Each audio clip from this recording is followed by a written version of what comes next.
E aí, bom dia, boa tarde, boa noite, não sei em que momento que você está assistindo aqui esse nosso novo episódio. Nós estamos aqui no Negócio Real, esse é o nosso podcast, é o podcast que traz aqui a realidade dos bastidores das negociações, principalmente de terrenos no mercado de incorporação. A gente traz histórias, a gente traz ensinamento, a gente traz dicas práticas muito aplicáveis, erros que a gente cometeu, porque todo mundo que vem aqui contribuir, de alguma forma está atuando nesse mercado e tem muita experiência. Hoje eu estou com um convidado aqui muito especial, um cara que eu admiro. Eu conheci ele já nesse meio, fazendo negócios. Eu estou com o Alain Bogoricin, ele que originalmente é do Rio de Janeiro. Vai contar um pouquinho a história dele aqui. Ele é casado com a Yael, ele é pai da Débora, um anjinho que nasceu aí há 4 meses, né? Parabéns para você e para sua esposa, Yael. Obrigado. Também, pela Débora. E o Alain, ele é dono da TerraCom. Esse cara é um empreendedor do mercado imobiliário. Ele vai falar um pouco aqui sobre o negócio dele, como que ele começou e a história e como que ele está atuando hoje. Além das histórias, né, que ele já viveu, que a gente vai explorar aqui. A empresa dele se especializou em processo de aquisição de terreno. Então ele é um cara que tem um método dele, ele criou esse método, ele desenvolveu, ele assessora proprietários de terreno de uma maneira muito específica e assertiva para trabalhar as vendas aí, as transações de terreno. Ele tem uma história curiosa também, porque o background dele veio de outro mercado, então um cara que se aventurou de certa forma no mercado imobiliário, apesar das tradições familiares, né? Que ele já tem família no mercado também há mais de uma geração, com imobiliárias e tudo mais. Então é um cara que tem muita história, muita bagagem e experiência aqui para contribuir com a gente, né, Léo? Seja bem-vindo. Obrigado pela tua presença. Obrigado. Muito obrigado por me receber. Eu que, na minha introdução, tinha que colocar também que eu sou fã do podcast Negócio Real. Olha só. Então, curto muito, já assisti vários episódios. Cara, assisti o episódio do Gustavo, né, do Feola. Que é o professor aí, né, eu chamo ele de professor. Sim. Que é um amigo, enfim, né, a gente até já fez negócio junto. E, enfim, então vamos conversar aí sobre como são os bastidores da aquisição da área, que não é talvez a parte mais sexy do mercado imobiliário, porque ninguém vê a gente, né? Então são bastidores mesmo. São bastidores. Eu falo que quando tem aquele stand bonito, quando a gente chega naquele stand, o corretor que está ali vendendo a unidade, para ele aquilo ali é uma novidade, né? Aquele stand é novo e tal, mas muitas vezes a gente aqui já conhece aquela área, a gente já está ali há 5 anos, 4 anos. Cara, né? É verdade. Os ciclos são longos, então a gente não aparece muito, mas é um negócio que demora muito, que requer várias... Vamos falar um pouquinho, né, sobre as características de quem trabalha com aquisição de área. É muita paciência, é muita resiliência, é muita visão, tem que ter visão a longo prazo, não pode ser imediatista. Enfim, é um mercado que eu me apaixonei. Eu sou apaixonado pelo que eu faço. Somos dois. O que facilita muito o trabalho, né? Você tem que trabalhar com algo que você é apaixonado. Exatamente. Então tô mais que à disposição aí, muito feliz de estar aqui. Cara, obrigado. Com você. E você falou um negócio curioso de história, né? O incorporador, ele é um contador de história, né, cara? Um empreendimento, aquilo que ele... Inclusive porque ele tá vendendo uma história de fato, né? Quando ele vai vender algo, normalmente, né, em incorporação, você vende na planta uma história que vai ser um empreendimento e tal. Agora, aquela história que ele tá contando ali no lançamento, já pro mercado, ela começou muito antes. Isso que é interessante, né? Então, a gente que vive nessa ponta da originação e tem muita experiência com isso, a gente vê a história nascendo, cara. É muito legal isso. Até engraçado. Uma vez você me falou isso, eu me lembrei de uma vez que eu fui num stand de um negócio que eu fiz a área, e eu fui lá meio apaisana e conversar com o corretor, e o corretor começou a falar da história do terreno. E falou, não, porque aqui tinha uma casa assim, assado. E assim, inventando tudo, né? E nada a ver com a história verdadeira, né? Então, realmente, assim, muitas vezes a gente tem formação que são vários proprietários. Então, é uma história com muitas histórias dentro. E quando você vai trabalhar como esses são projetos longos, né, você fica muito tempo na vida das pessoas, você entra na vida das pessoas, né? você tem exposição àquela pessoa, à família daquela pessoa, à dinâmica familiar daquela pessoa. Então, até uma história engraçada que acho que foi um dos primeiros episódios que você fez com o Pedro. Foi o primeiro primeirão foi o Pedro Melo. Né? Isso, Pedrão. Ele contou aquela história que ele foi no Natal do proprietário e estragou o Natal. Cara, eu ri por causa de um detalhe, de uma cláusula que não era nem algo conceitual. Era de negrito. Era exatamente. Né? Cara, eu ri muito daquilo porque é muito verdade. Loucura. Né? O Mas proprietário, acontece. quando ele via o negrito no contrato, o cara ficava louco. Né? Então a gente tem muita história assim, né? Cada proprietário tem um perfil diferente, tem que saber lidar com todo tipo de perfil, tem que saber conversar com todo tipo de pessoa, tem que ter uma sensibilidade, uma inteligência emocional muito grande para entender o que incomoda aquele proprietário e saber fazer o filtro e orientar ele se aquilo ali é realmente importante ou não é. Mas são muitos casos que a gente... Né, eu ainda não fui numa confraternização de Natal de uma família e estraguei o Natal da família, mas já tive algumas histórias aí, já presenciei, infelizmente, brigas quase físicas, sujeito a isso. Né, na hora de assinatura do contrato, reencontros de irmãos, de primos, sabe, choros... É um momento, aquilo ali geralmente faz parte do patrimônio daquela mexe família. Mexe muito com as famílias, né? Então, mexe muito. Então, assim, tem muita história para contar. O Gustavo, inclusive, tem um livro. Né? Tem, histórias de terrenos, né? De um vendedor de terrenos, alguma coisa assim, que eu li. Muito legal.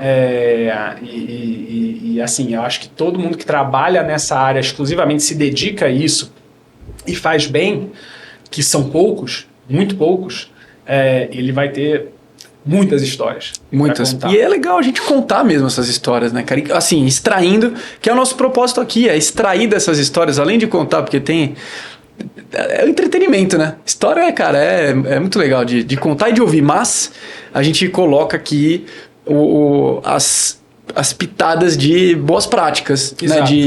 Do que fazer, do que deu certo, o que não deu certo, das experiências mesmo que a gente viveu, né? Dessas histórias a gente tira... Exatamente, tira lições. Práticas. Tem que tirar lições, né? Conta um pouquinho aí, Alan, antes de a gente entrar nas histórias, porque eu acho que...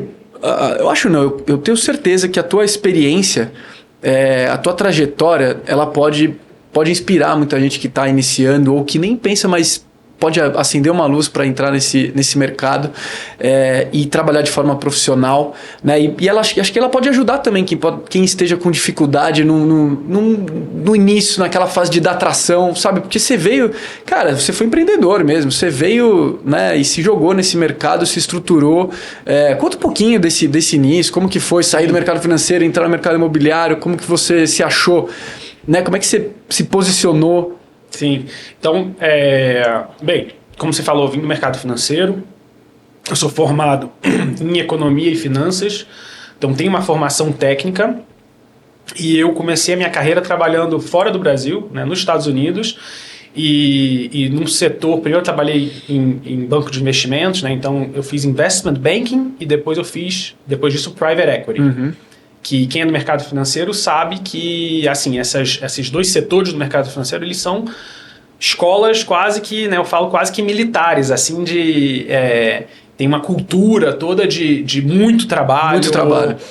Noites viradas, assim, nesse meu começo de carreira... Foi assim com você também? Não consigo contar na mão quantas vezes eu cheguei em casa do escritório 2, 3 da manhã...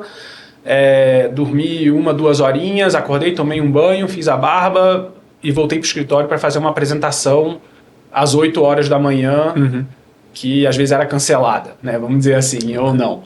Mas dias longos, sem final de semana. E eu acho que a pessoa, quando é jovem, ela quer isso, né? Ela entra para isso, ela quer ir até o limite dela, ela quer saber qual é o limite dela.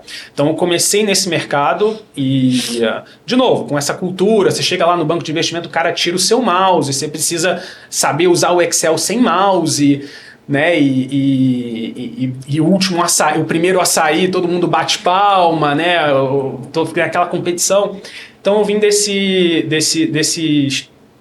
passado, desse background que é muito técnico, muito sangue no olho, vamos dizer assim. Só que, bem ou mal, você fica muito atrás de um computador. Você fica muito na parte técnica e você não fica tanto na parte comercial. Perfeito. E eu sempre gostei muito da parte comercial. Eu gosto de conversar, eu gosto de conhecer pessoas, eu me interesso por pessoas diferentes, pessoas novas, né? Até isso é uma coisa que até minha esposa fez. Pô, mas por que você gosta de conhecer gente nova? Não sei, eu gosto de conhecer gente nova, de ouvir a história das pessoas, eu acho interessante. Então, quando eu saí desse mercado, né, na verdade, foi uma série de decisões pessoais, eu já queria voltar para o Brasil, ficar perto da minha família. Eu cheguei no Brasil e eu fui empreender no Rio. Eu tinha começado, quando eu estava lá, eu investi numa empresa de roupa de um amigo, então eu fui me dedicar a esse projeto, eu fiquei alguns anos tentando me dedicar a esse projeto, e assim... No Rio de Janeiro eu estava sentindo uma diferença cultural muito grande. Eu estava morando 10 anos nos Estados Unidos, então eu senti uma diferença cultural muito grande. E o meu pai, que foi o meu grande incentivador, assim, vamos dizer assim, que sempre falava: vem para São Paulo, puxa, aqui tem muita oportunidade, né? Eu fiz umas apresentações para o meu pai de pessoas do meu network natural que eu conheci nos Estados Unidos ou na faculdade. E o seu pai já atuava no mercado imobiliário? E meu pai já atuava no mercado imobiliário. Como você falou, eu venho de uma família que, assim, meu avô teve uma das maiores imobiliárias, se não a maior imobiliária do Brasil. Uau. Né? Muita gente provavelmente conhece, né, o nome Júlio Bogoricin, é uma marca. Eu encontrei muita gente que às vezes eles olham o nome e falam assim, mas tem a ver com Júlio Bogoricin? Eu falo, o Júlio foi meu avô. E aí olha o legado, né? Já teve gente que falou assim, cara, eu nem sabia que existia um Júlio Bogoricin. Eu achava que era só uma marca, né? Eu não sabia que existia essa pessoa. E então meu avô já vem desse mercado, filho de imigrantes, né? Os pais do meu avô chegaram no Brasil uma mão na frente e uma atrás, como a história de muitos, né? De muitos brasileiros. Sim. E ele construiu uma empresa, né? Ele revolucionou o mercado de imobiliário, né? Na época, você tinha que comprar um imóvel, você tinha que ir no stand, né? Estamos falando de 1950, então você tinha que ir no stand. Isso. E aí eu lembro dele me falando que a grande sacada dele é que o cara vinha no stand comprar com ele e ele começou a captar que, olha só, talvez esse cara se interessa por esse produto. Se ele não se interessar, ele pode se interessar por alguma coisa parecida. Então ele tinha ali a cartelinha dele de opções e começou a meio que... Parece assim, pra gente hoje o conceito de uma imobiliária é muito básico, mas não era há 70 anos atrás. Ele foi pioneiro. Visionário. Visionário, pioneiro. Muitos dos grandes saíram da escola. Essa história. Eu não conhecia essa história da tua... Vale a pena conhecer. Família, assim, né? Da tua ascendência. Que legal, cara. E aí o meu pai... E aí seu pai que expandiu a operação para São Paulo ou eles foram juntos? O meu pai...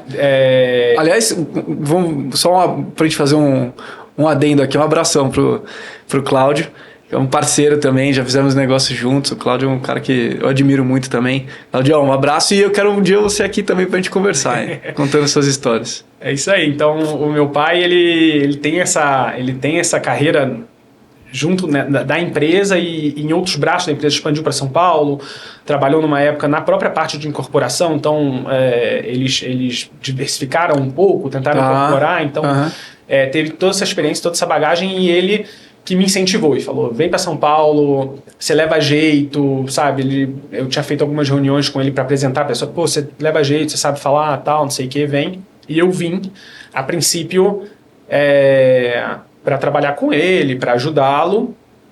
E aí a gente acabou engatando 2 grandes projetos, né? Então a gente fez 2 grandes áreas. Não sei se pode falar aqui. Fica à vontade. Né? A gente acabou fazendo o Brook, né? Da Yu, e o Gran Vitrale da Lavi. Isso eu fiz com o meu pai, e a gente começou a fazer essas áreas com a Vitran, com o Raymond. Né? Isso antes de você trabalhar na Vitran. Quando eu cheguei, eles tinham... o Brook já estava... Acho que foi primeiro, né? Ou eles foram mais ou menos um... Acho que o Brook foi primeiro. Acho que e aí, quando eu cheguei, estava finalizando a aquisição do Vitrale, porque eu peguei esse final, o Raymond me contou as histórias, foi bem trabalhoso e tal, e ele comentou muito sobre vocês, né? Nessa época que eu entrei, que foi final de 2000, entrei lá na Vitran, né, que foi final de 2022, e ele 2020. A gente escriturou o Gran Vitrale. Desculpa, final de 2020. Pois é exatamente isso. Então eu cheguei, foi por isso que eu lembro da história. Eu cheguei, o Raymond estava nessa fase da escritura lá, aquela movimentação toda, e ele falou muito de vocês. E aí, logo na sequência, depois de um tempinho, a gente se conheceu lá. E aí e esses 2 projetos, se juntando todos os proprietários, o Yu eram 9 proprietários e o Gran Vitrale eram 13 proprietários. É uma turma grande. Então, nos meus primeiros 2 anos de trabalho nesse setor... Já pegou uns cases, foi direto pro MBA. Eu fiz 22 proprietários em menos de 2 anos, né? 22 proprietários, 2 projetos grandes, então foi realmente um MBA na prática. É isso, olha, às vezes você que está começando a ter contato, ou quer iniciar e tal, ou tá aprendendo esse mercado. Às vezes você ouve a pessoa falando, não, fiz 2 terrenos, trabalhei, né, ajudei a aquisição, participei 2 terrenos, você acha, pô, cara, 2 terrenos, ele teve que lidar com 22 proprietários de terreno para fazer 2 terrenos. Porque é isso, tá a característica ali do terreno, naquela região, aquele perfil. 22 blocos de decisão. Então, aí que tá, é isso que eu ia te perguntar. Família. Pois é, então, às vezes o que ele tá falando de proprietários são provavelmente lotes. Exato. Aí nesses lotes, cara, cada lote vai ter a sua composição de propriedade ali. Então tem famílias, tem muitas pessoas, então são mais pessoas ainda.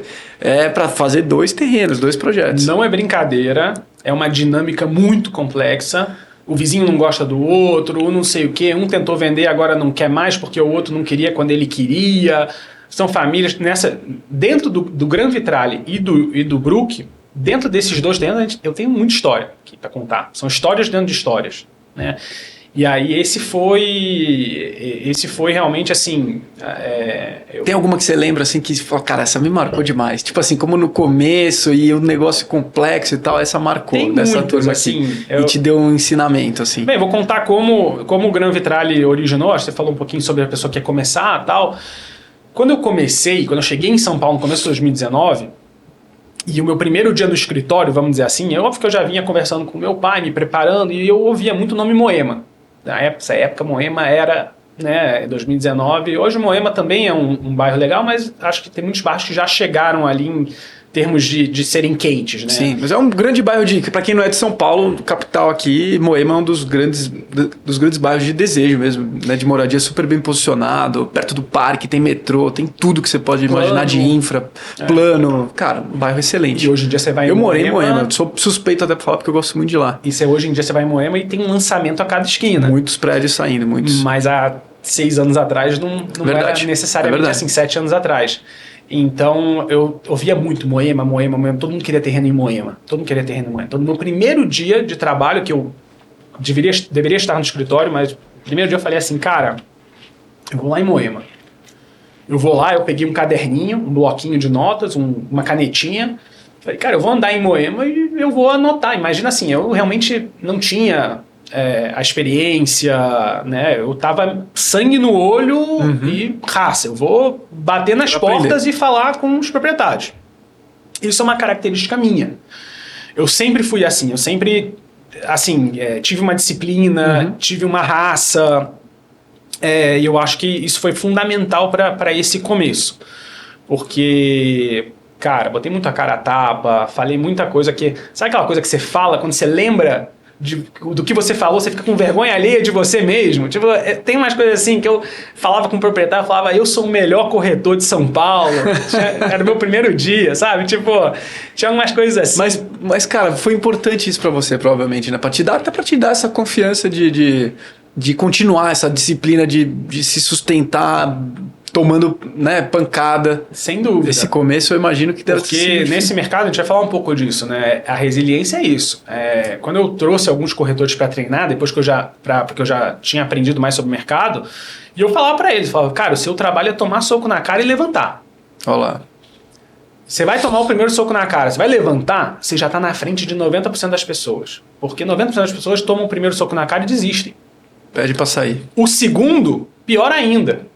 Né? Se você aguenta 2, 3 socos na cara e levanta, cara, você vai estar aí no percentual alto de pessoas, você vai se destacar. Então eu fui andando, fui anotando lá no meu caderninho, e aí uma casa que eu bati, que foi na esquina da Iambiquaras com a Caboquenas, atendeu um senhorzinho, E eu, né, muito verde, assim, tudo bem, como é que vai? Bom dia. O senhor gostaria de vender a sua casa para uma incorporadora? Né, assim, bem, né, bem cruzão. E ele falou, olha, eu não quero, mas vem aqui. Aí ele me levou na Caboquenas, que é uma ruazinha em Moema, uma rua pequena, estreita, e me mostrou assim, falou, ó, todas essas casas aqui tentaram fazer negócio com incorporadora, não conseguiram. Me apontou assim umas 8 casas assim na rua. Aí eu, tá bom, né? Anotei os endereços, bati numa porta, e uma das portas que eu bati, a pessoa atendeu, e eu tava, né, eu tava vestido com uma roupa super formal. Você gostaria de vender sua casa para uma incorporadora? E o proprietário atendeu e falou, não, você é da Iven, eu não quero falar mais com ninguém da Iven. Né? E na época eu nem sabia o que era a Iven, sabe? Sim, não conhecia a galera. Aberto, uma das maiores empresas do mercado imobiliário, e eu assim, Iven, o que é Iven, né? E o cara, você é da Iven, não quero falar com você. Eu, não sou da Iven, não tem nada a ver com a Iven, tal, não sei o quê. E anotei, fiz minhas anotações. E continuei, fiz um monte de anotação de outros endereços. Quando eu cheguei no escritório, fui fazer o relatório pro meu pai, né? Fui fazer o reporte para ele do que eu achei lá em Moema e comecei a falar, olha, vi essa casinha interessante, assim, né? E quando eu cheguei nesse caso, ele falou, olha, tem alguma coisa aí. Esse aí tem alguma coisa. Tipo, você achou alguma coisa interessante. Foca nesse. Vai nesse.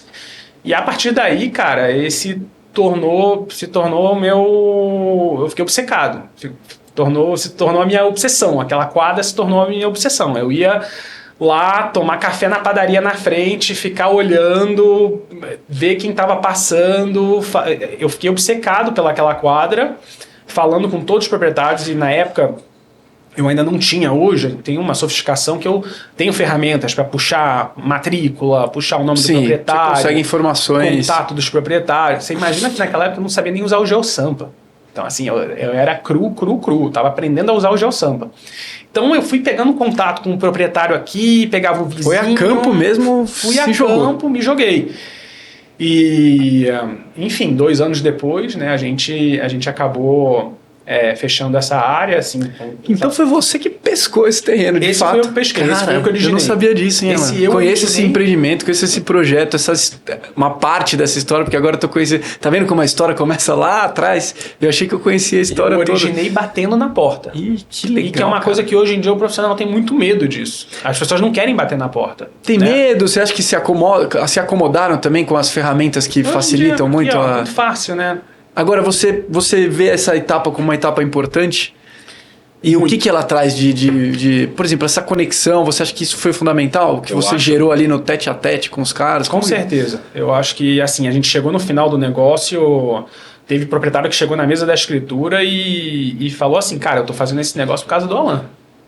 Assim, o papel dessa pessoa, desse intermediário, ele é fundamental. Ele muda o negócio. Ele pode ganhar um terreno que era para ser de uma incorporadora, ganha para outro terreno. Então, assim, o relacionamento que o intermediário ele tem, e às vezes ele é subestimado, ele é extremamente valioso. Porque muitas vezes o proprietário ele não conhece a incorporadora. Por mais que a incorporadora seja grande, de capital aberto, o proprietário vem de outro setor. Tem uma distância, né, cara? No início, pelo menos, né? Sempre tem uma distância. Você tem a proprietária nessa área, tinha uma proprietária, a dona Renê. Uma senhora de 91 anos, viúva, que eu ia na casa dela tomar café com ela. E assim, ela fez o negócio por causa de mim, porque eu ia lá, não sabia quem era. Imagina ela olhar para a incorporadora, tem um abismo, né, cara? De realidades, de conexão. Não é de mundos mesmo, como é que ela vai saber o que está acontecendo dentro da empresa, qual que é a estratégia, como que eles trabalham. Então esse papel de fazer, juntar essas pontas, e você tem que ter muita sensibilidade, né, para isso, emocional. Entender cada um. Você já tinha isso e foi desenvolvendo nesse trabalho? Eu sempre fui muito falante, fui muito sociável. Por que eu te perguntei, só para terminar minha pergunta, né, elaborá-la melhor? Porque Eu tenho um background, assim, antes também de entrar na área comercial, um pouco parecido com o seu. Eu não fui do mercado financeiro, então não foi esse mergulho total, mas eu peguei uma pontinha, porque eu trabalhei com planejamento financeiro, então eu vivi um pouco essa realidade do Excel sem mouse, um pouco que eu digo assim, alguns anos. Sim. Só que dentro do setor de construção e corporação. Mas eu trabalhava no corporativaço, assim, era planejamento financeiro. Então eu vivi essa coisa das madrugadas também e tal. E muito atrás do computador, muito, né? O Excel e tal. E aí eu fui me desafiar e começar a desenvolver essas competências quando eu fui para a área de novos negócios. Então assim, só que eu sabia que alguma coisa eu tinha em mim, mas eu não era treinado, não estava treinado, não estava lapidado, sabe? Não tinha exercitado isso. Não estava utilizando. Você foi dessa forma também ou foi tudo novo? Você teve que eu senti essa carência. Como que foi? Eu senti essa carência. Então, no mercado financeiro, eu era lá analista, depois tem as posições, né? Uhum. Era associate, que chamava lá a posição. E eu já tive muitas vezes o chefe do chefe, porque eu estava lá embaixo, na cadeia, né? Na cadeia alimentar, né? Uhum. E aí todo mundo era meu chefe. Então, muitas vezes eu já tive esse papo de, olha só, você é muito inteligente, você é esforçado, tal, mas tem que saber o seu lugar, né? Meio que, tipo, cala a boca. Já te colocando numa caixinha ali. Não é pra você chegar na reunião e conversar com o cliente, sabe? Uhum. Cala a boca, não é o seu papel. Sim. Né? Então, eu sentia muito essa carência. Eu queria me envolver, eu queria falar com o cliente. Eu sentia isso, mas aí, de novo, como você falou, né? Eu não estava utilizando. E aí foi quando eu comecei a utilizar e comecei a focar nisso. E assim, o maior takeaway, né, a maior lição dessa formação diária, dos dois negócios que a gente fez, né, que a gente trabalhei com meu pai, com o Raymond, com o Tony, com o Soli da Lavi, né, um grande abraço aí pro Soli, que virou um grande amigo. Uhum. Todos os dias falando com o Raymond, com o Soli, com meu pai. Gente muito boa, assim, que eu aprendi muito. Você considera que eles foram mentores para você nesse processo, assim? Foram pessoas que te mostraram caminhos, né, erros, acertos, por onde ir, te direcionaram de alguma forma? O meu pai mais, tá, que dava as dicas assim de, olha, você faz isso, faz aquilo, me dava umas dicas mais diretas. E aí o Raymond Soli, não mentores direto, mas eu via eles fazendo, né, eu tentava sugar ali a experiência para emular de alguma coisa o que eu achava que a pessoa fazia bem ou não, né? Enfim, tentava emular aquilo ali. E essa experiência, a maior lição para mim foi que assim, hoje, a aquisição diária, ela é um negócio que é feito de forma muito estabanada. É um negócio que tem muito barulho, muito ruído, né? Você vai concordar comigo, assim, porque tem muitos players nesse negócio. Então ela é feita de forma estabanada. Quando é muito proprietário, é muito barulho, é difícil de controlar todas as expectativas de todo mundo. Muitas vezes o proprietário não sabe direito o que está acontecendo, né? E a gente tem que explicar para ele que é normal ele não saber direito o que está acontecendo, porque para o proprietário aquilo ali é a vida dele. Para a incorporadora é mais um terreno no pipeline. Né? Então, cara, para a incorporadora ela vai pegar ali onde está na diligência. Já fez isso, já fez aquilo. O proprietário, para ele, ele quer saber... Sim, né? sim. Quantos metros quadrados o apartamento vai ter, e ele não sabe direito quando faz o projeto, quando não faz o projeto. Então a gente fez de uma forma, vou dizer assim, tradicional. A gente foi assinando, falando que, cara, é só 3 meses, daqui a 3 meses aditava. Tipo, quando a gente escriturou, o primeiro proprietário que assinou o contrato, ele tinha feito 6 aditamentos. Nossa, deve ter passado mais de ano isso. Com certeza. Quase 2 anos, foi? Foi 2 anos. Primeiro contato. Então, o primeiro proprietário, ele tinha feito 6 aditamentos. Todo aditamento, quem ia lá fazer o aditamento? Quem eles mandavam para fazer o aditamento? Era eu. Então, eu chegava lá, o cara já me xingava. Conversa fácil, né? Conversa tranquila. O cara já me xingava, e no final acabou dando tudo certo, mas, cara, um desgaste que pra mim aquilo ali me incomodava. Sim. Eu pensava, sempre me incomodou, e eu, jovem... O jovem, ele sempre pensa assim, né? Não precisa ser desse jeito, né? Aquilo te mexia também com o teu emocional? Com certeza. Te deixava estressado também? Me Como é que você lidou com isso? Era muito desgaste, era muito estresse. Inclusive, esses 2 terrenos, né? A gente escriturou em 2020. 2020 foi ano de pandemia. Sim. Ano de pandemia. Então, até uma... né, quando, assim... E eu tava vindo de outro mercado, eu tava já nesse tempo, eu tive o privilégio de poder morar com os meus pais, de enxugar muito meu custo de vida e focar no trabalho, né? Para realmente engatilhar alguma coisa. Eu tinha economias do trabalho que eu tinha trabalhado nos Estados Unidos, então eu tinha boas economias, eu consegui me segurar. Sim. Mas eu tinha, assim, eu lembro da história do Gustavo, né? Então eu tava na época, em 2020, eu tinha dívida com amigos, né? Então, dívida com amigo é complicado, né, cara? Então eu tinha dívidas com amigos, dívidas altas, e eu tava num estresse ali, eu pensava que a gente tem a história emblemática do Feola, que ele conta que ele chorou no banheiro da Diálogo quando ele recebeu a primeira comissão. Sim. Realmente, aí foram 6 anos que ele falou, né? 6 anos de trabalho e, 6 anos, imagina só, né? O meu foram 2 e chegou na pandemia, tudo fechou, aquela incerteza absurda, todo mundo, né, pirando, as pessoas piraram durante a pandemia, em todos os sentidos, para um lado, para o outro. Ninguém queria se conhecer.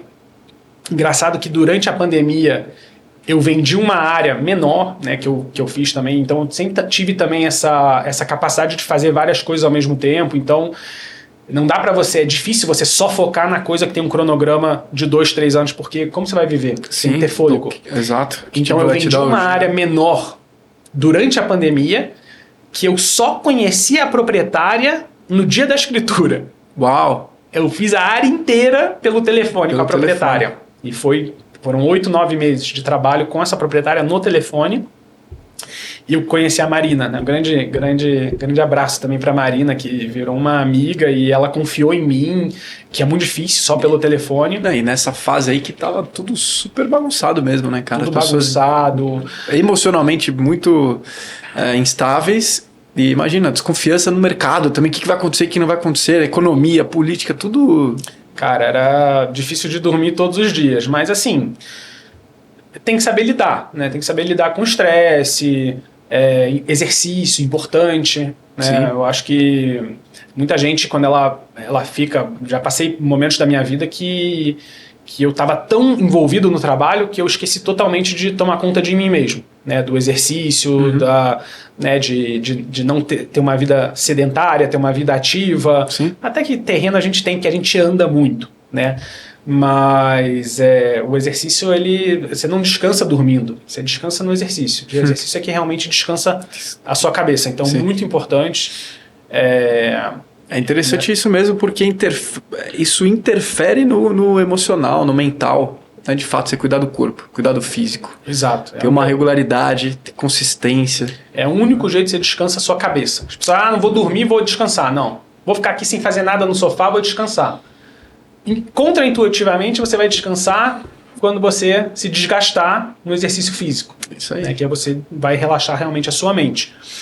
Então, eu queria fazer as coisas de um jeito diferente, né? Eu consegui lidar com esse estresse, passou, eu consegui receber, isso me deu um fôlego muito grande, né? E aí eu acho que foi quando eu meio que passei para essa segunda fase, que foi de sair e fazer a TerraCon. Na verdade, eu fiz, no meio desse processo, eu saí para fazer a TerraCon e realmente tentar fazer as coisas de um jeito diferente, criar uma metodologia, criar um processo, pegar tudo que eu estava aprendendo daquele mercado cru, né, e ver realmente assim, porque eu estudei muito esse mercado, né, para você fazer isso, você tem que entender de legislação, você tem que entender de aproveitamento, de viabilidade, e quando o incorporador vê que você tem essa noção, ele é muito carente disso. O incorporador é muito carente. O incorporador ele precisa de bons parceiros. Ele está muito acostumado a lidar com um profissional que não é especializado, muitas vezes que vem do varejo, e o mercado do varejo, infelizmente, que é muito maior do que o mercado de aquisição diária. Você imagina só, para cada área, você tem um volume de VGV de 5, 10 vezes o valor daquela área. E o terreno você vende uma vez, o apartamento você vende 20 vezes para um cara, depois para outro. Então esse mercado é muito maior. Mercado muito maior, tem muito mais gente lá, normal, natural. E essa é uma grande, eu acho que é uma grande mensagem para o proprietário. Isso é uma grande lição para o proprietário. É um erro do mercado, um erro do proprietário é ele achar que o mercado imobiliário é todo igual. Ele vai lidar com o terreno dele do mesmo jeito que ele lida com um apartamento. Sim. Isso é um erro enorme. Isso é um tiro no pé do proprietário. Isso é um belo ponto de atenção aí, viu? O mercado, são mercados totalmente diferentes. Totalmente.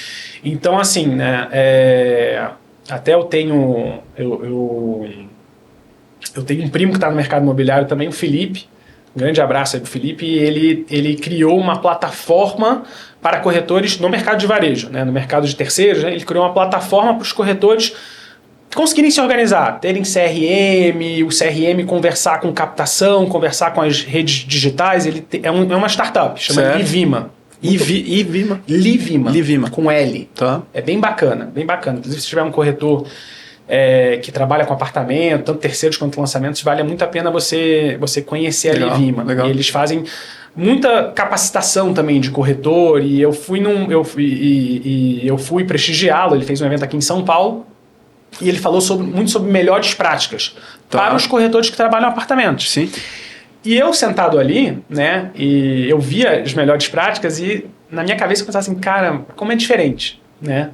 Tipo, alguns exemplos práticos, né? Então, por exemplo, quando você vai vender um apartamento, quanto mais divulgação, melhor. Quanto mais divulgação, melhor. Você vai divulgar no portal, Sim. no quinto andar, na plataforma, parceria. Quanto mais parceria, melhor, né? Por quê? Porque o universo de comprador... De capilaridade, o negócio precisa... Capilaridade. O universo de comprador ele é muito grande. Você está vendendo um apartamento de 800 mil, de 600 mil. O comprador desse apartamento, ele pode estar em Goiânia, ele pode estar no Mato Grosso, ele pode estar em Porto Alegre. Sim. Né? Então você tem que chegar nesse cara. Então quanto mais divulgação, quanto mais parceria, melhor. No mercado de área, é o contrário. Interessante. Quanto mais divulgação... Você tem uma área, e eu estou falando de uma área líquida. Então, hoje as áreas líquidas para a incorporação nada cada vez mais na direção da economia de escala. Então, o terreno... Os terrenos estão crescendo, a necessidade de terrenos maiores. Ela cresce. Então, talvez há 5, 6 anos atrás, quando eu comecei, 7 anos atrás, quando eu comecei, um terreno de 1.500 metros, 2.000 metros, era um terreno grande. O próprio Gran Vitrale fechou 2.500. Sim. Eu lembro. E era um terrenaço. Então, hoje em dia, o terreno de 1.500, 2.000, mesmo sendo em Zeu e sendo em uma boa área, já é pequeno. Hoje a gente está vendo terrenos de 3, 4, 5 mil. Então, quando você tem um terreno assim, que tem uma liquidez para o mercado, ele tem liquidez não, ele tem vocação para incorporação. O que quer dizer vocação? Vocação são uma série de pré-requisitos. Certo. Então, ele tem zoneamento, que é 99% do pré-requisito é o zoneamento. Tem que permitir que... Você tem que poder aproveitar aquele terreno, verticalizar aquele terreno. Então, zoneamento, tamanho, que a gente falou agora, que é importante ser terreno grande. Sim. Formato. Então, eu friso muito do formato. Para o leigo, um terreno de 2.000 metros quadrados, que é 10 de frente e 200 de fundo, é igual a um terreno de 2.000 metros quadrados, que é 40 de frente e 50 de fundos. Para quem especializa e entende desse negócio, a gente sabe que são 2 terrenos totalmente diferentes. Então, o formato é muito importante. Perfeito. A frente é muito importante. Para a implantação da torre, implantação do condomínio. Hoje em dia, não tem projeto sem lazer. Então você tem que ter um condomínio legal. Hoje em dia, antigamente os prédios não tinham. O prédio antigo não tem lazer. Tem um pátio embaixo, acabou. Né? Hoje a tendência é essa. Cada vez mais a gente vê os condomínios perfil clube, né? Perfil clube. Condomínios grandes. E é o que pega preço, e é o que as pessoas querem. Ninguém mais mora em casa hoje em dia. Então o cara tem uma família, tem filhos, ele quer saber que o filho pode circular pelo condomínio e ele está seguro. Né? Então você tem zoneamento, tamanho, formato, a própria localização. É um lugar que tem demanda para habitação, tem entretenimento, tem infraestrutura perto, tem um hospital, tem isso, tem aquilo. Então, né, aquela localização, ela importa muito. Então, são uma série de caixinhas. Se o seu terreno preenche todas essas caixinhas, então você tem um terreno que tem vocação para incorporação imobiliária. Okay. A partir dessa conclusão, que o meu terreno tem vocação, o próximo passo é: essa vocação, toda imobiliária não é igual. E aí é outro erro do mercado, do profissional que não é especializado, que entra nesse mercado, que é achar que todo incorporador é igual. E nada é mais errado do que isso, né? As incorporadoras, a gente sabe disso, né? O perfil da incorporadora, eu gosto de definir o perfil de uma incorporadora baseado em duas gamas. Uma é o tamanho, né? E como a incorporadora se mede? Tamanho de VGV. VGV, número de projetos, né? Mas principalmente VGV. Geralmente a incorporadora fala, a gente gosta de VGV acima de tanto. Geralmente ela tem uma linha de corte, o VGV mínimo que ela vê só acima disso. Então, não sei, para quem está assistindo, né, o VGV, ele é o volume geral de vendas. Vamos falar. Né? Ele, para quem aí trabalha com comércio ou com outras, ele é equivalente ao faturamento. É isso aí. A receita. A soma total daquelas unidades que vão ser geradas ali, do valor do preço delas, é o VGV. Valor geral. A receita daquele projeto. Perfeito. Né? E é importante isso, porque também o proprietário, às vezes, ele fala, pô, mas o VGV é tanto, não sei o quê. E ele vê um número muito maior e ele acaba também sendo contaminado, porque ele não entende o que é um VGV. O VGV não é o lucro. Né? Ele acha que o VGV é o lucro. O VGV não é o lucro. É a primeira linha, lá de cima. Primeira linha. Tem muita linha aí. Tem muita coisa para deduzir, né? Tem muita coisa para deduzir. Importante orientar, né? E trazer esse conhecimento para eles, né, cara? Então, numa negociação. Muito do trabalho que eu faço hoje é essa didática. É essa explicação para o proprietário de quem é quem no mercado e como esse mercado funciona.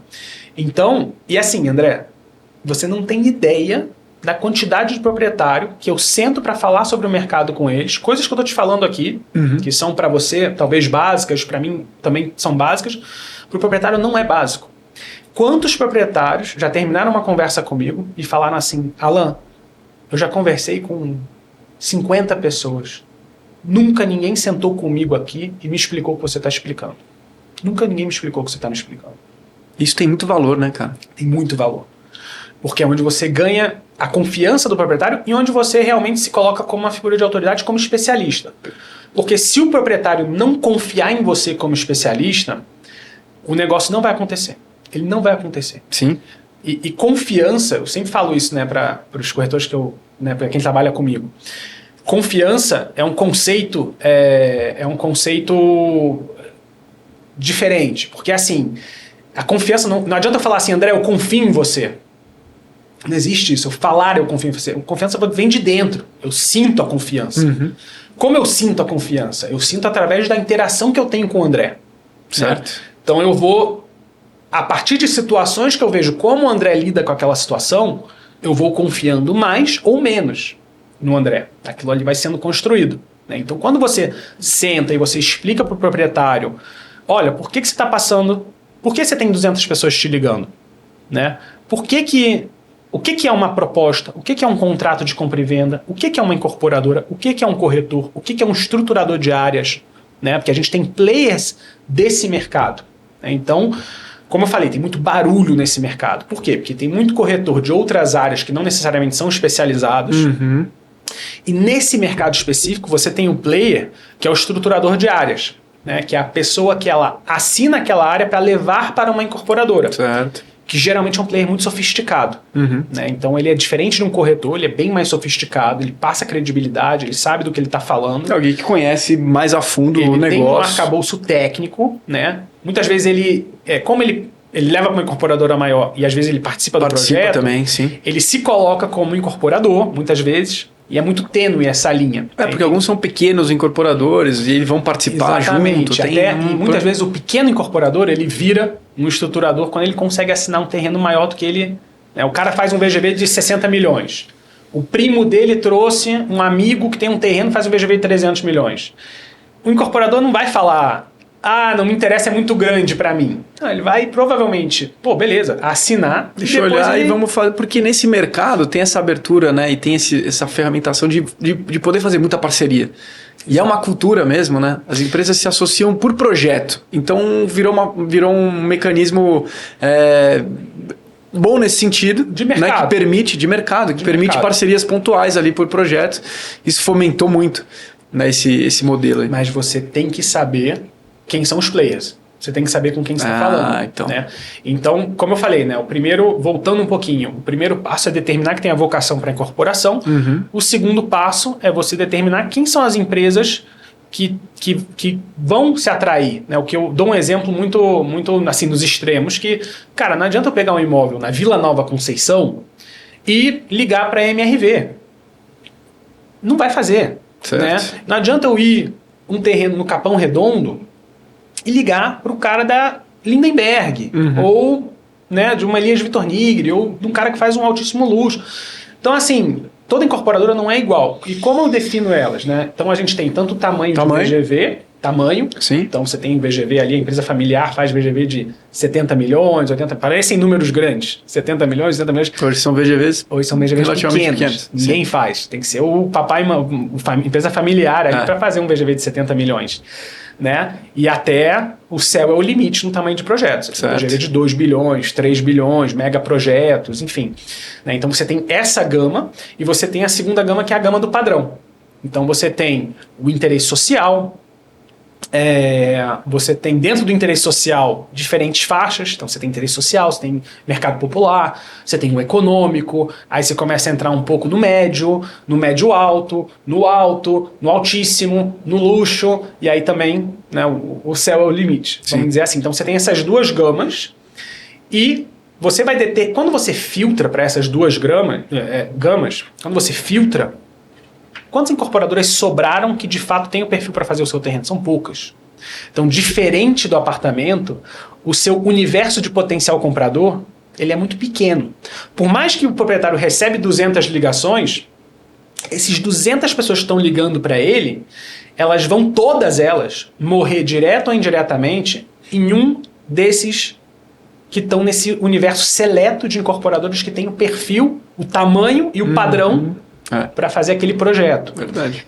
Então, de novo, o proprietário, ele enxerga os dois iguais e, enquanto no apartamento você tem que fazer muita divulgação, no terreno você tem que fazer menos divulgação. Você tem que saber qual é o caminho que você está andando, saber quem são os players e quem é a pessoa certa de falar, né?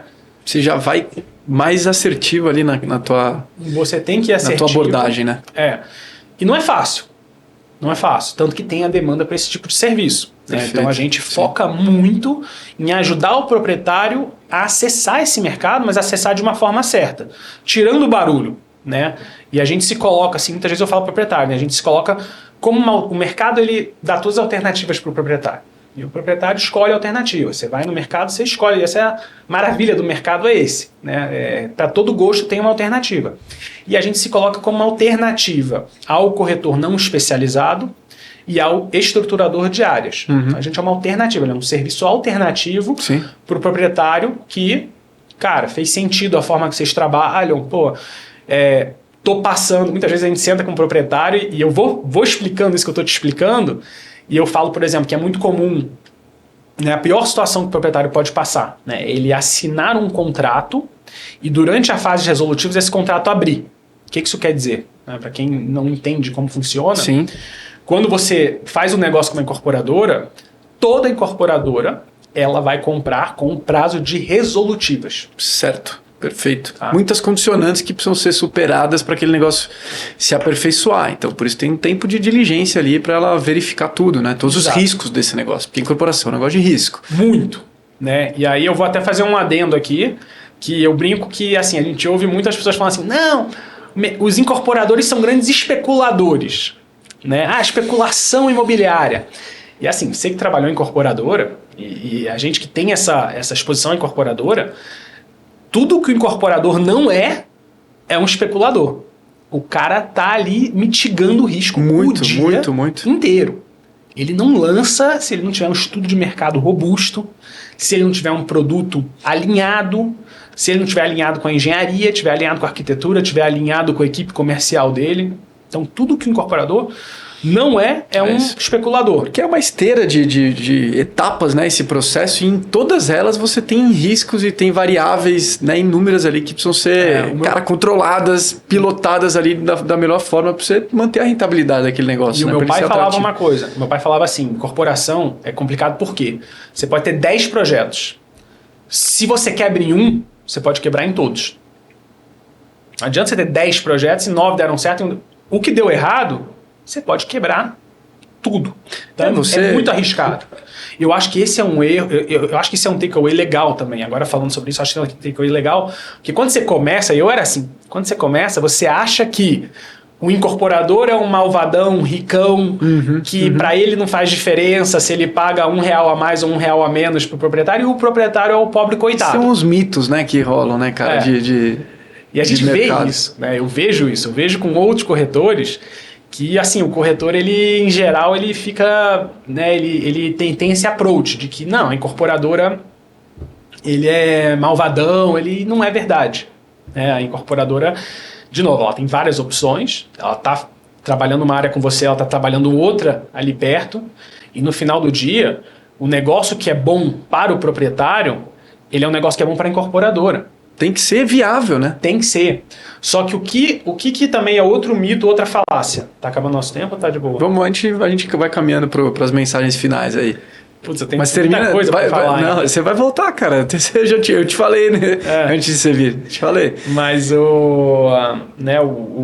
onde que a gente estava? Você estava falando da questão do projeto ser viável, tem que ser algo que faz sentido dentro do modelo, né, da incorporadora. Outro mito desse mercado, outro mito que o proprietário tem é o seguinte: tem que ser bom para mim e ruim para ele. Tem que ser, se é bom para mim, é ruim para outro lado. E se é bom para outro lado, é ruim para mim. Cara, isso também é uma falácia gigante. Porque, muito bom assim, isso, muito bom. O incorporador, ele quer te pagar mais. É engraçado isso. Parece que não, né? Talvez os meus amigos incorporadores vão me bater por falar isso, mas eu vou explicar por quê. Mano, agora eu vou explicar. Ele quer pagar mais. Só que como ele quer pagar mais? Ele quer pagar em produto, então ele quer pagar em unidade, ele quer pagar ao longo do fluxo do projeto dele. Então isso é muito importante, o proprietário entender isso.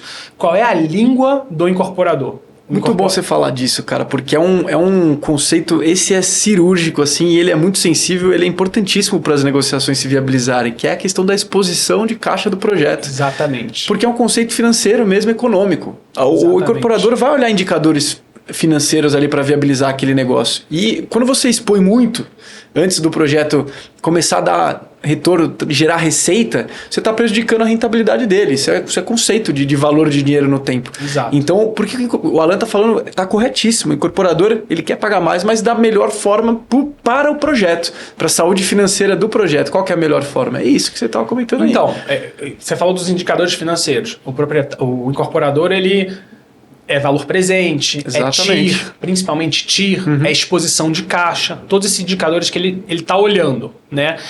Então, assim, o que eu falo para o proprietário é o seguinte, cara, a incorporadora ela te dá um menu, você tem um menu. Porque o que acontece muito nesse mercado? Você vai concordar comigo. O proprietário, ele senta aqui com você, aí ele fica aqui conversando com você, fala, pô, André, você é um cara legal, tal, gostei de você, ele fica 2 horas conversando com você. Aí no final ele fala assim, mas quanto é o meu metro quadrado? Quanto vale meu metro quadrado? Sim. É só isso que ele quer saber. Quanto vale meu metro quadrado? E o corretor que não trabalha com isso, ele vai começar a se enrolar, ele vai falar o metro quadrado do apartamento, ele vai começar a falar o metro quadrado, enfim, né? Ele vai começar a se enrolar. E qual é a resposta certa? Né? A resposta certa é que, olha, eu não tenho autoridade para te dar um metro quadrado, o corretor não tem uma autoridade para te dar um metro quadrado, o estruturador não tem autoridade para te dar um metro quadrado. Quem tem autoridade para precificar o seu imóvel é quem vai fazer o projeto, quem vai tomar o risco, quem vai botar esse produto na rua. Né? Só ele vai ter autoridade para precificar o seu projeto. Agora, a precificação do seu projeto, ela vai depender muito da sua flexibilidade de receber. E a diferença não é pouca. Não é pouca, de forma alguma. Pode chegar a 200%, 300%. Pode ser 2 vezes, 3 vezes o valor. Sim. Né? Então, o proprietário, ele entender que, assim, qual é o melhor negócio para ele? É o melhor negócio para a incorporadora. Qual é o melhor negócio para a incorporadora? O melhor negócio para a incorporadora é ela conseguir te pagar a prazo com as receitas do próprio projeto, ter uma exposição baixa de caixa no início do projeto. E aí o proprietário, aí você entra no problema do seguinte, o proprietário fala, pô, beleza, mas aí eu vou passar minha escritura e uma promessa, o cara vai me pagar daqui a não sei quanto tempo. E entra a questão que eu friso muito, que é com quem você está fazendo o negócio. Né? Muitas vezes não é só quanto que estão pagando, com quem eu estou fazendo o negócio. É alguém que tem condição? Porque comprar um terreno é a primeira fase. Você compra um terreno de 50 milhões, você tem mais 150 milhões de obra. Sim. Então a empresa, se você vai vender um terreno de 50 milhões, você está falando com quem? Você está falando com João da Silva Empreendimentos e Participações? Ou você está falando com uma empresa, você está falando com uma Exetec, você está falando com uma Trisul, você está falando com uma Diálogo, você está falando com uma Cirela. Tem track record, tem bagagem, tem experiência, tem nome, tem credibilidade, tem integridade, né? Tem que olhar isso mesmo, cara. Tem que olhar tá do outro lado, quem, não é só quanto, é quem. Né? Você prefere alguém que não tem condição de honrar aquele projeto, que vai te falar um número mais alto para conseguir te assinar, ou uma empresa que tem credibilidade, que tem track record, que tem nome, que tem 60 anos de história, que tem 2 bilhões de reais no balanço e que vai te falar a realidade. Essas empresas, elas sabem o que elas estão falando. Sim. Se ela precifica o teu imóvel X, ela sabe do que ela está falando. E a operação, ela é feita sempre na margem. Né? Quem ganha a operação, ela é feita na margem. Né? Hoje em dia, principalmente, você tem muita informação. Então as empresas, elas sabem que elas têm que ser competitivas. Tem muita incorporadora hoje no mercado, elas sabem que elas têm que ser competitivas. Total. E é no detalhe às vezes, hein? É no detalhe. E entender o proprietário, a situação do proprietário, isso é muito importante porque você pode moldar essa operação para o proprietário e, de novo, com o objetivo de aumentar o valor nominal daquela operação.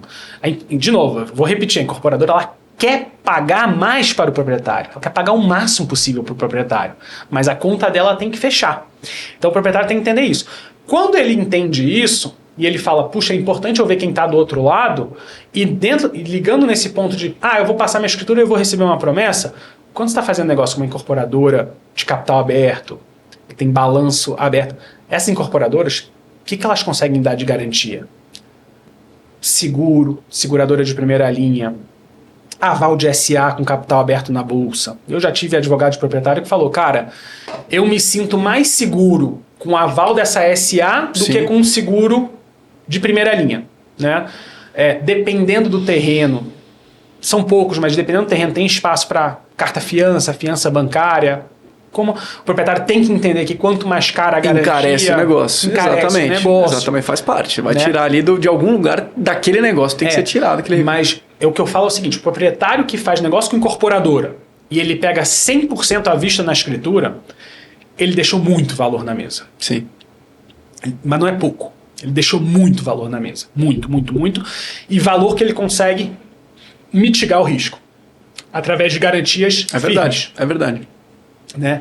Então, educar o proprietário sobre isso, explicar sobre isso, é muito importante. É muito importante, porque voltando, qual é o pior cenário? O cenário é o proprietário que assina e durante, de novo, que a gente está falando, fases resolutivas, que são as confirmatórias. As resolutivas, geralmente, elas se dividem em duas, para explicar mais pessoal. Grandes etapas. Primeiro são as resolutivas iniciais, que é o técnico e o jurídico. Certo. O jurídico é puxar toda a capivara do proprietário, o proprietário está devendo aqui, tem uma ação aqui, tem que fazer um acordo, e muita gente resolve muitas coisas do proprietário nessa fase resolutiva. Perfeito. E mais um aspecto de como você entra na vida das pessoas. Então, até fiz uma operação no ano passado com o Gustavo, com o Feola, né? E aí apareceu um dos imóveis, um dos irmãos tinha ação trabalhista numa empresa que ele teve... Os outros irmãos não sabiam disso. Olha só. Né? E, cara, é uma situação difícil. Aparece. Né? Aparece essas coisas. Porque aí começa, poxa, você vai bloquear o meu negócio, porque você não sai. Aí começa a sair tudo do armário.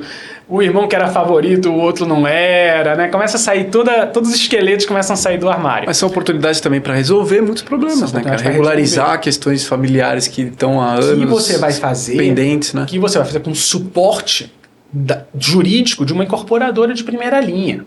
Olha aí a oportunidade. Né? O incorporador, ele tem que deixar o teu imóvel redondo para ele poder comprar. Então ele vai colocar os melhores esforços dele para resolver a tua vida. Isso é muito legal.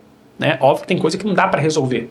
Mas enfim, é a jurídica e a técnica, que é solo, qual é o solo, tem contaminação, não tem contaminação, tem árvore, não tem árvore, tem declive, não tem declive. Né? Então, tudo que vai ter de interferência, possíveis interferências técnicas naquele projeto pretendido, aquilo vai ser olhado nesse período aí. Nesse período, todos que é um período um pouco mais curto. Tem que ser mitigados, exatamente. E aí você tem a resolutiva mais longa, que é a aprovação de projeto. É isso aí, os licenciamentos todos. E assim, quanto mais você nada, então nessas duas gamas que eu coloquei, de tamanho e de padrão, quanto mais você nada em direção ao projeto maior e de mais alto padrão, você vê resolutivas às vezes mais curtas. Né? E quanto mais você nada mais possibilidade de botar dinheiro no negócio. E quanto mais você nada para o interesse social e para o projeto menor, mais você vai ver resolutiva longa, mais aprovação de projeto, mais tempo. Porque são players menos capitalizados, que bem ou mal é mais risco para eles um projeto do que uma empresa maior que aprova projeto rotineiramente. São coisas inerentes aos modelos de negócio que são... E isso é outra questão variáveis também. Que o corretor que não é especializado nisso, ele muitas vezes ele não vê isso, né? Então ele soube de um negócio e o cara fez resolutiva de 90 dias. E, sei lá, na República do Líbano, né? Em cima do... lá na beira do parque. Ali, nas áreas mais valorizadas de São Paulo. É um caso muito atípico. Só que ele viu aquilo e ele fala, não, resolutiva é 90 dias. Aí ele vai falar com um amigo proprietário dele, que tem um galpão na Zona Norte, vai falar, não, resolutiva é 90 dias. Ele vai dar um tiro no pé do proprietário dele. Porque ele não vai achar alguém que faz resolutiva em 90 dias para um terreno daquele perfil, né? Que é um perfil mais econômico. Vamos falar assim, Sim. Que nada mais nessa direção. Ou o tamanho do projeto, né? O cara fez ali um terreno de 5 mil metros na República do Líbano. Então, você, que tem um terreno de 800 metros, tem 190 dias. Vai ser difícil de encontrar isso. Dá para encontrar, mas não vai ser. Então, o proprietário ele tem que entender, né, o que quer dizer resolutivas. Que jogo que ele está jogando, que né, jogo cara? ele está jogando. E ele tem que saber que quanto mais atraente o negócio dele, e o negócio dele, para ser atraente, não precisa ser ruim para ele. Quanto mais atraente o negócio dele, menos chance daquilo ali cair durante as resolutivas. Porque ele vai cair, o proprietário vai aparecer alguma coisa na resolutiva e, sei lá, um solo diferente, uma contaminação, precisa fazer uma descontaminação. Tudo aquilo vai ser precificado. Tudo vai ser precificado. E se o terreno está assinado com uma alta exposição de caixa, né, dinheiro muito grande no começo, alta exposição de caixa, valores acima dos praticados de mercado que você precisa vender uma unidade acima do que você está 100% confortável de vender. Qualquer coisinha que aparecer na resolutiva, ela tem que ser precificada no negócio. Sim. E aí o negócio cai, o negócio abre. Tá tudo apertado, tá tudo tensionado, né? Então eu falo uma coisa muito interessante. Às vezes eu vejo o proprietário e fala assim, eu estou buscando tanto. Eu falo, mas como você chegou nesse número? Né? Porque eu já assinei. Aqui, eu já assinei um contrato disso. Isso acontece demais. Eu já consegui isso. Presos nos históricos. E aí o que eu falo muito para o proprietário? Eu falo, cara, se você assinou um contrato e aquele contrato ele não se realizou, ele não foi para frente, aquele valor que você assinou, ele é mais uma referência do que você não vai conseguir do que você vai conseguir.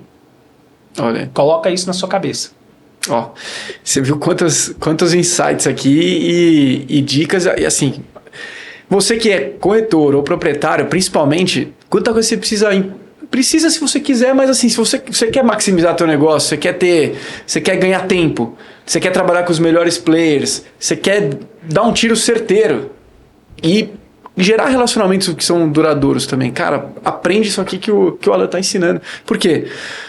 Você precisa se informar, você precisa conhecer o jogo. Conhecer o jogo.